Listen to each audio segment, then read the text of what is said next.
We're now getting perspective today on the amount of radiation released in a leak from Palisades Nuclear Power Plant this week. The plant leaked 79 gallons of what officials there call very slightly radioactive water into Lake Michigan near South Haven. Today, the U.S. Nuclear Regulatory Commission revealed the amount of radiation released was 0.02% of the federal limit. It says nuclear power plants make planned radioactive releases, and last week's unplanned release was actually less than those amounts. But although that amount was considered small, it's not stopping Congressman Fred Upton from stepping in and demanding action. 24-Hour News 8's Henry Erb is asking him what needs to happen. Henry?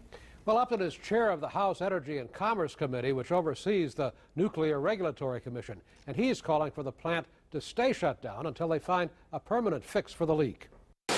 Congressman Upton's district includes the Palisades plant, and he says he's staying in touch with company representatives and federal regulators. It's my understanding that the tank itself is now drained, and inspectors are there and will be working through the weekend. The leak is from the same 300,000-gallon cooling water tank that flooded the plant's control room last year. They couldn't plug the leak then and continued operating with some leakage, but it increased dramatically last week and allowed 79 gallons of slightly radioactive water into a pond and then into Lake Michigan. The NRC says the radioactivity is well within limits that protect human safety. Still, Upton plans to visit Palisades with a member of the Nuclear Regulatory Commission on Monday and has called the situation unacceptable. The leak has to be permanently fixed. We do not want to see this happen again.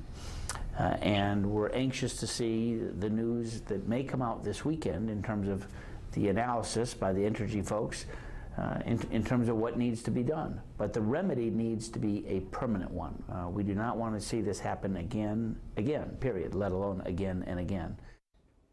In that interview today, we asked Congressman Upton if he thinks Palisades is a danger to the public.